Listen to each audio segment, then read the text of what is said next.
gun, who says that he's going to kill me if we don't pay him back $130,000 that one of our lieutenants stole from him.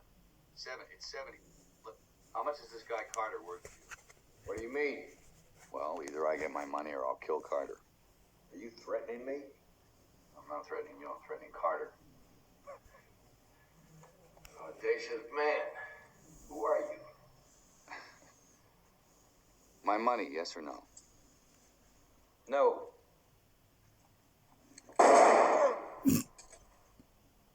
Carter?